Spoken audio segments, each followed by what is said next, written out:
All right, bet. You have found yourself on another episode of Locked On Bulls. On today's episode, me and Pat are going to start our player predictions and previews for this upcoming season, and we're starting with Zach LaVine. We're also going to talk about winning time being canceled and ask which Chicago Bull is going to have the most surprising season. We're going to get into all that and more right after this. You are Locked On Bulls, your daily podcast on the Chicago Bulls, part of the Locked On Podcast Network, your team every day.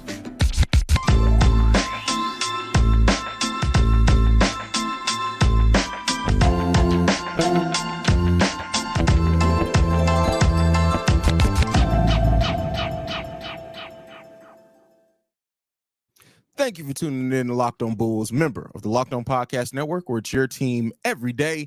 That's Pat the Designer, host and creator of the Windy City Breeze and host of the Chicago Bears podcast over at ESPN 1000. I'm Haize, also creator of Chicago Bulls and Chicago Bears Central.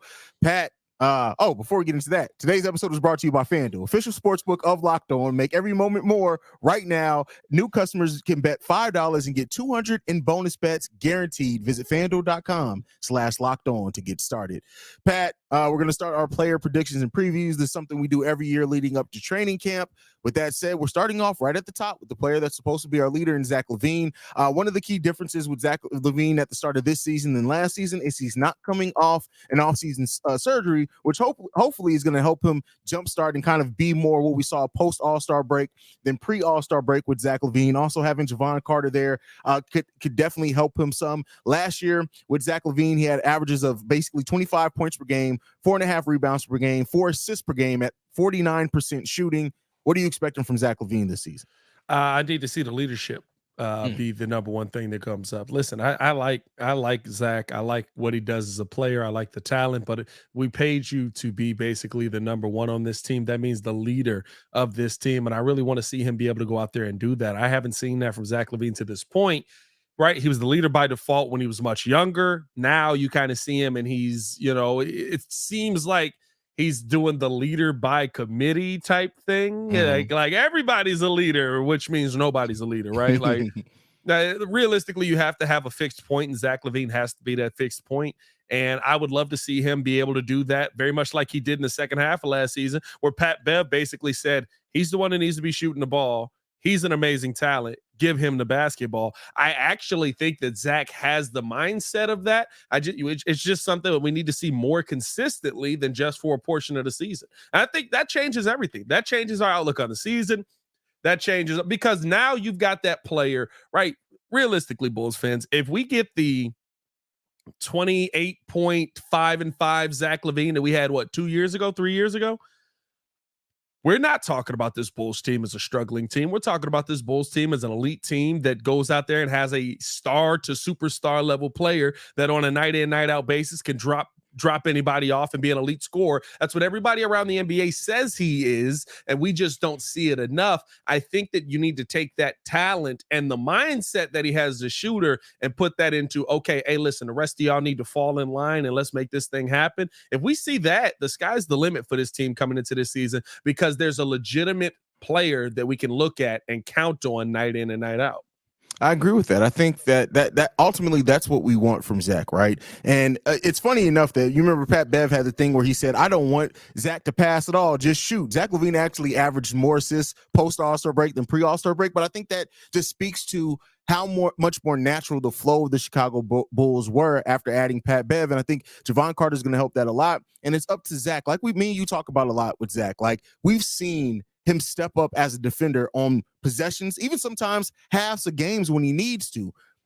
I want to see Zach step up as far as just be a more refined player on offense, get back to being the 50-40-90 player he almost flirted with, as you said, 3 years ago. But on top of that, be the one that steps up and makes the right play in the crunch time. Like that's what it is, whether it does mean passing, whether it means, using yourself as a decoy to get somebody else open. I want to see that growth from Zach LaVine this upcoming season. And like I said, we saw a lot last season. We saw Zach LaVine, the game he scored like 35, 40 points or whatever. Yeah.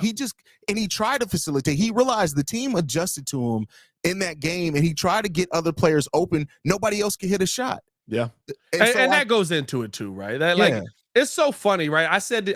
I literally realized this playing 2K last night. I said, it's so crazy the mindset that we have based on 2 points per game. Mm-hmm. If somebody scores 24 points a game, they're a really nice role player. If you score 26 points a game, you're a star. Yeah. 2 points, right? Yeah. That's crazy. If Zach LaVine can average 2 more points per game this year, we leave this season feeling very differently. Yeah. That's crazy to think of it that way. But yeah, so I think Zach just wants to win. I know Zach gets a bad rap and he gets judged harshly by Bulls fans, and some of that is just, right? I'm not even saying that some of it's unfair. You're the highest paid player on a historic franchise of the Chicago Bulls. That's going to come right or wrong with its own set of critiques. And I think that ultimately we just need to see Zach LaVine be more refined, more consistent player. Stop the dribble off your foot in fourth quarters as well. That always killed the Zach LaVine. He was with dribble too much this offseason. He was with dribble too much this offseason. You've been calling for him to go with dribble too much the last 2 summers. So. You want to know why? Because he dribbled too much. So, I just hope that we see that from Zach. And I think that a Zach LaVine that steps up, and even if his averages are close to what they were last season, but a better refinement of that, and the Bulls just being better. Like I said, 24.8 points per game last season. Let's just round it up to 25. If he can get to 27, 28 points per game at almost 50% from the field, we'll take that, right? We just need other players to step up, and I think that's what it comes down to, Zach. Now, here's what I know we touched on it briefly. What defensive expectations do you personally hold for Zach LaVine next season? Effort. I mean, listen. Zach's not a player that can't play defense. It's just, do you want to play it every player? Do you want to play it in the right moments? Zach LaVine in the right moments can play defense, right? Like he's not, there are things about his defensive game that are bad defensively, but as far as like, he's a terrible help defender, right? Like if he needs to know where to be when somebody needs help, like he has no idea because but he's so focused on his man. But as a one-on-one guy, right? Like Zach LaVine can go out there and guard your best player. Not to say he's going to slow him down. None of these guys really slow him down. You talk about 2 dudes, right? Kawhi and Jimmy, as far as real dudes, like keeping somebody from getting 28 points. But can Zach LaVine make it difficult for the defender that he's going up against to have a great night? Yeah, he can. And it's just a matter of effort and seeing him go out there and do it. And I'm not going to lie to you. If I'm Billy Donovan, yes, Patrick Williams is your best defender. Alex Caruso, of course, is your best defender. But I think instilling that leadership mindset in Zach is something that you want to do early. Who do we start the season off against? OKC? Yeah. I want to see Zach LaVine guarding Shea. I want to see Zach LaVine guarding the best player on the other team. Why? Because you're the best player on our team. And it's the mindset that goes into, and it's a mindset that we saw most of the greats have up until, right, you start to see LeBron and Kevin Durant kind of they haven't played in years, but you don't see them really do the one-on-one defense. And that's kind of the mindset that the league is taking on now. But I think, right, when you think back to the best of the best, right, whether the matchup fit or not, it was your best versus my best, right? Charles Barkley guarded Michael Jordan in the finals. It wasn't good,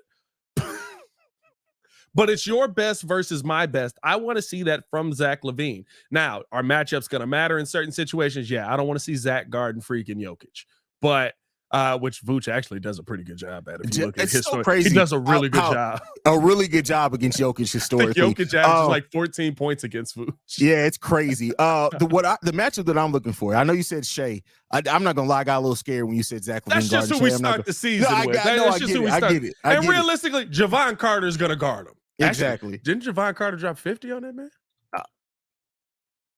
I don't know. I have to go back and look. I don't know if Shea played, but he definitely scored 50 on OKC. Let me see. Let me look it up. Go ahead.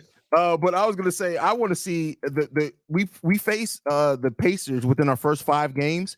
I need to see Zach LaVine and Ben Mathurin, because last year Ben Mathurin saw Zach LaVine and was like, "Bet I'm cooking."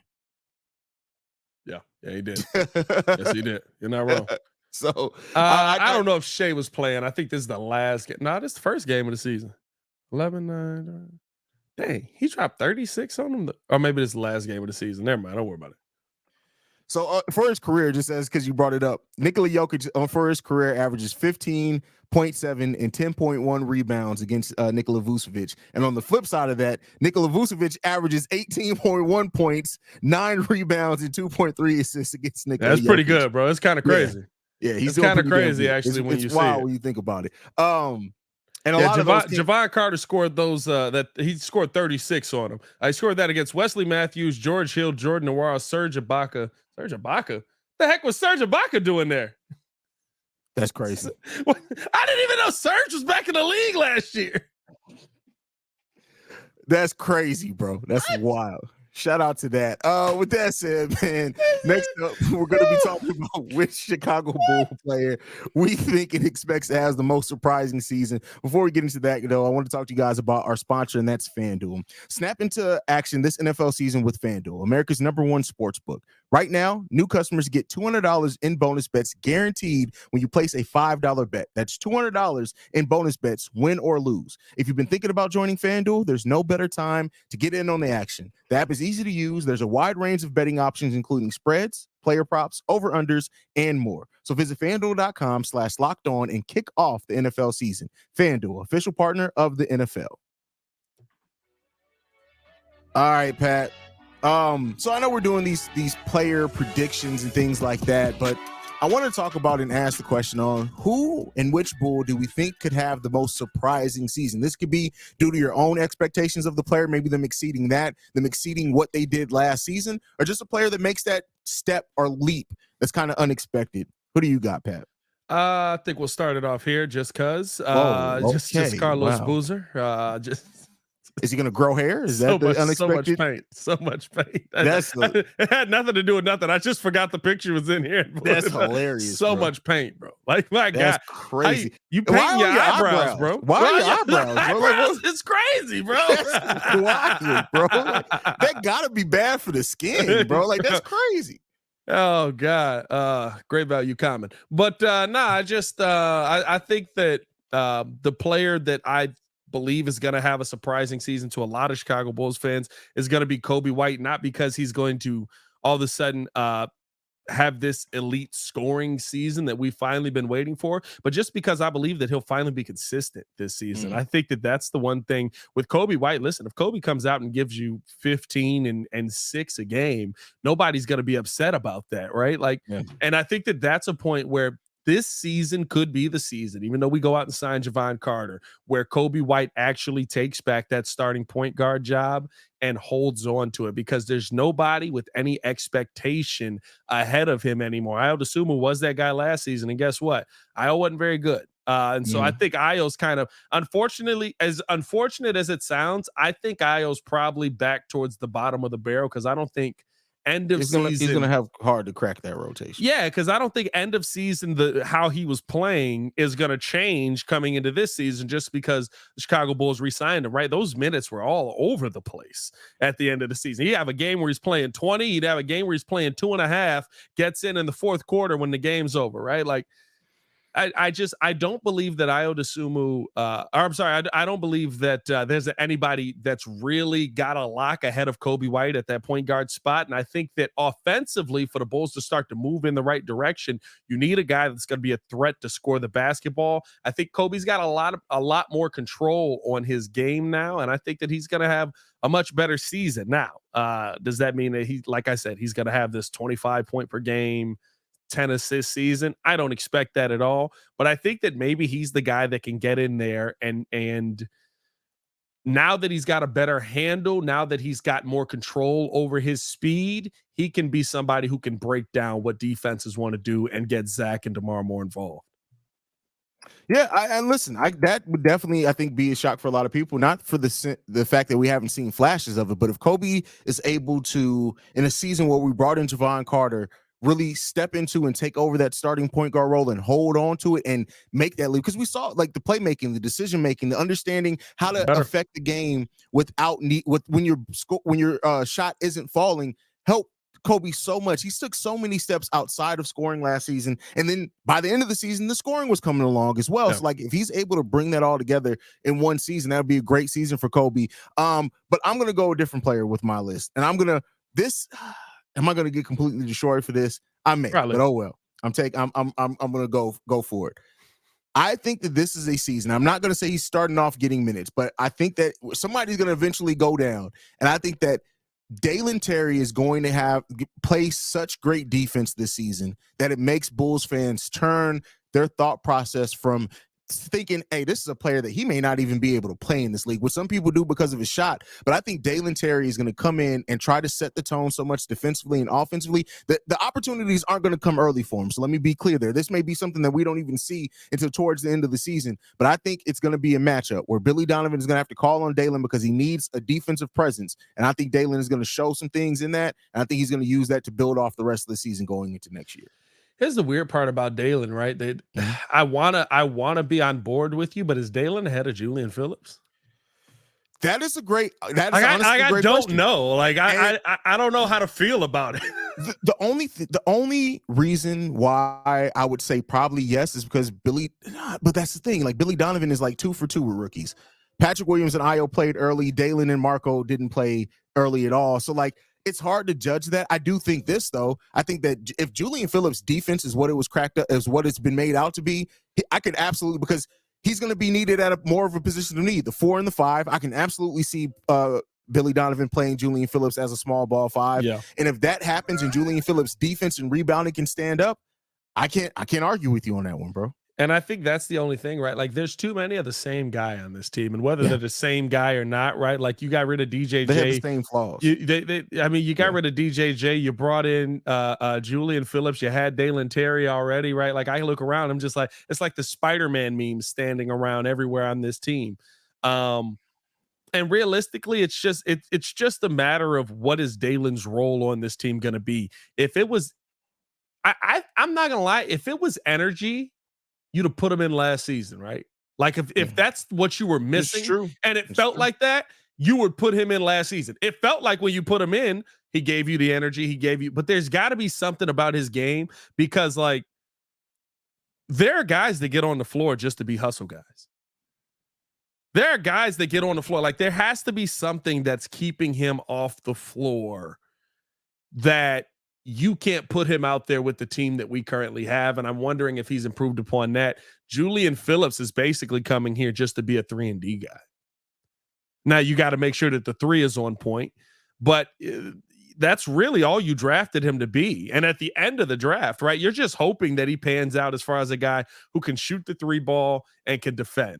And realistically, I don't know what that brings, but I'll tell you what, if he knocks down threes the way that he did in Summer League early on, he's going to get opportunity. That's a great point.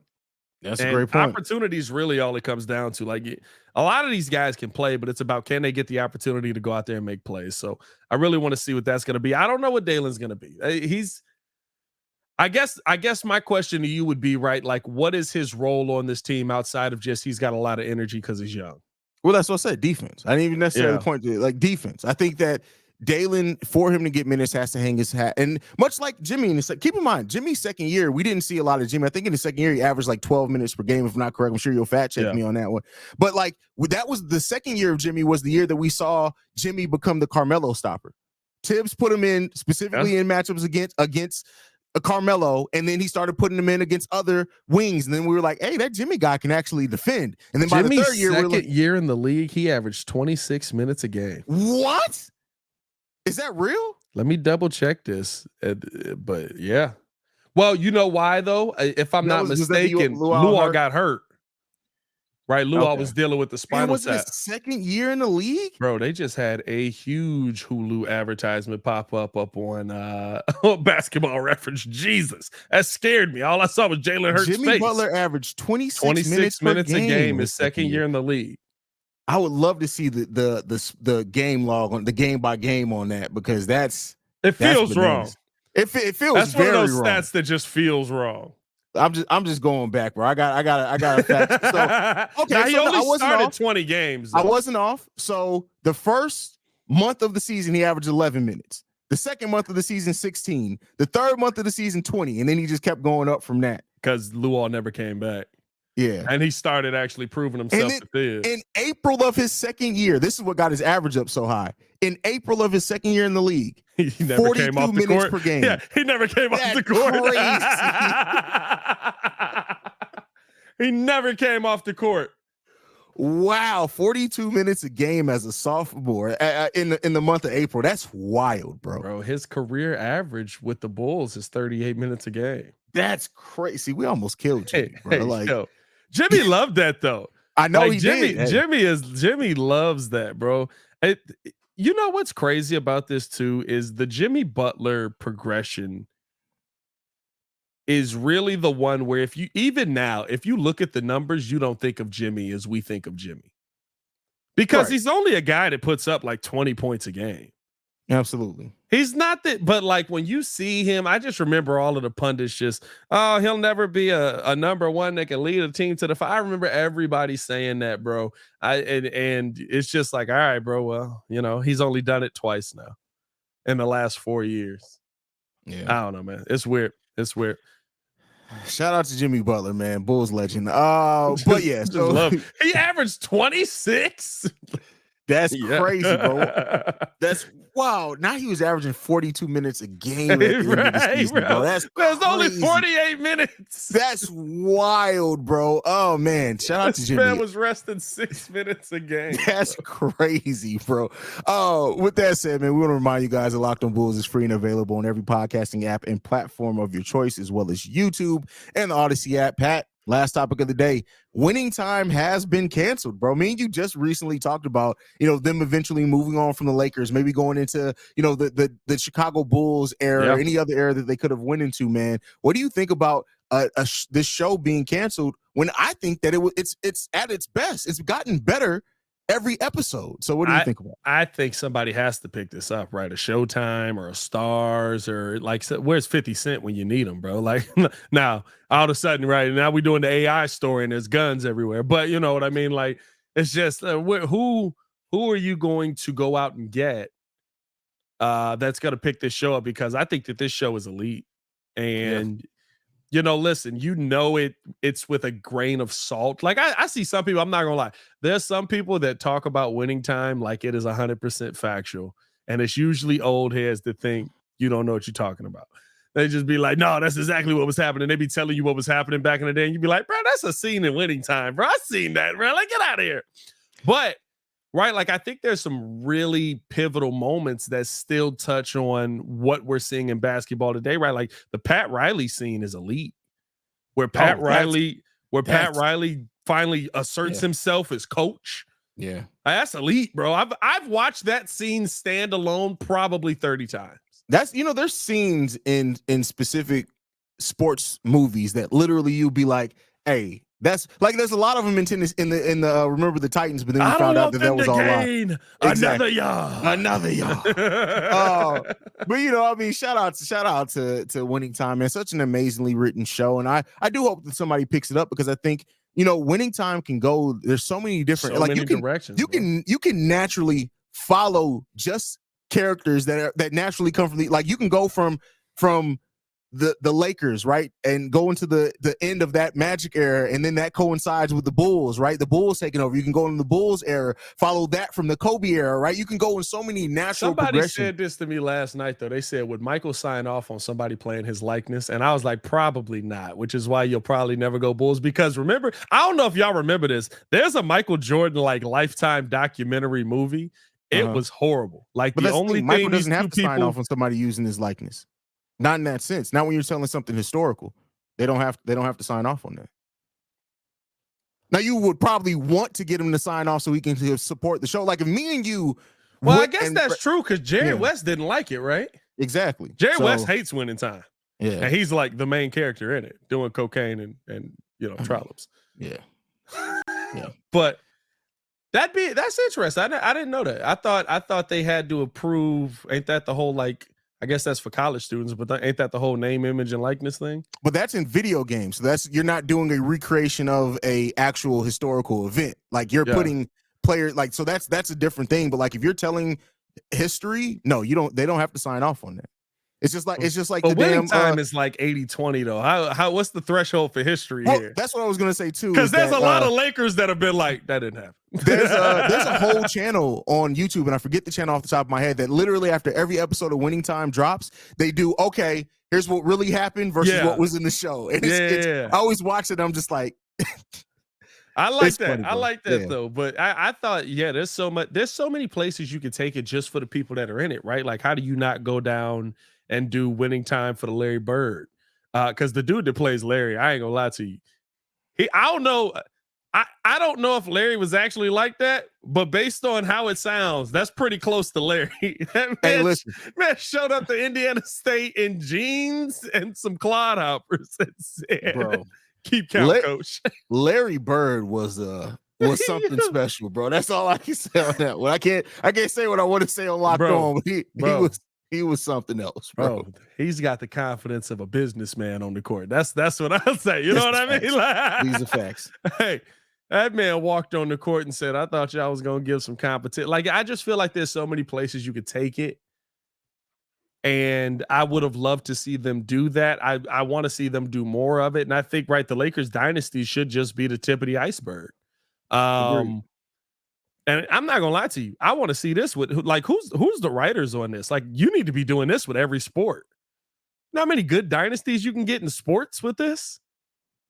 Yeah, I mean, honestly, that's why I say like winning time literally can go. The possibilities are endless as a brand, right? Because it doesn't have to stay basketball, right? You can go to any and every sport. So I hope that it gets picked up, man. If not, I hope that the writers of this take this concept and go to somewhere else that's going to let them tell like an anthology type thing where it's a different cast and story every single year. So yeah, I love it, man. I love it. Let's keep this thing going. Let's get it picked back up, man. Because just seeing.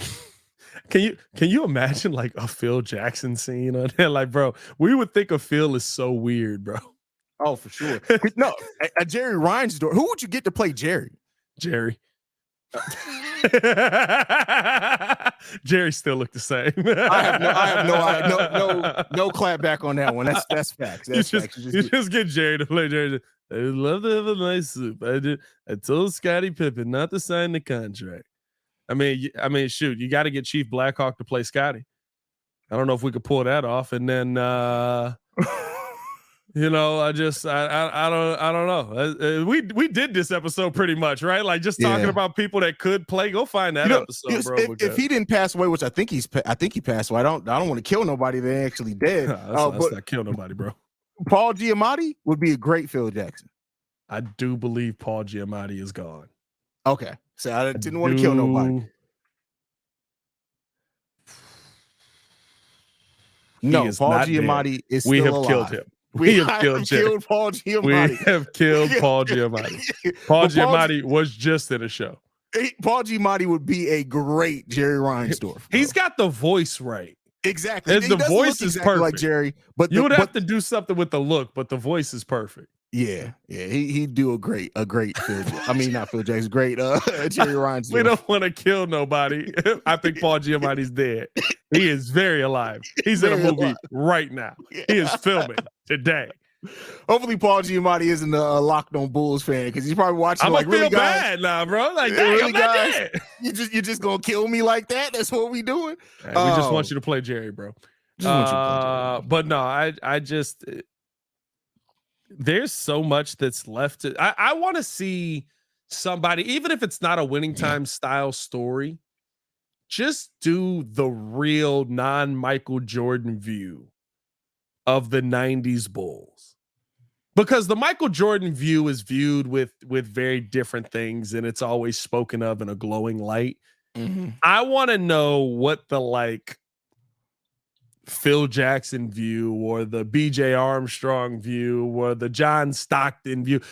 Get on it. Come on, bro. The John Stockton view of what was going on with those teams, because right, for Jordan, he's so focused, he's so locked in. The stories are told through the fights that it took to win. It's not told through the I saw this lens.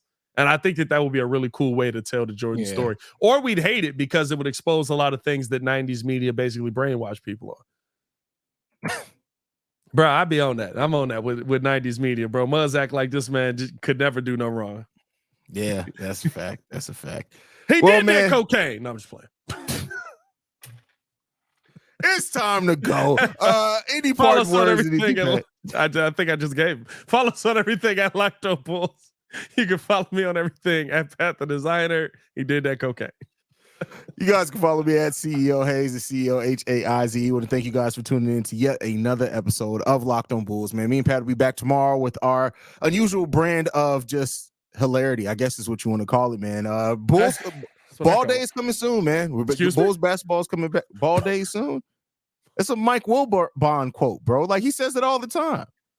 Jesus Christ. Manscaping Day soon, coming from Locked On Bulls. Peace, y'all. Just want to be sure. So nobody's pausing Mike Wilbon on that show. Is that what you're saying?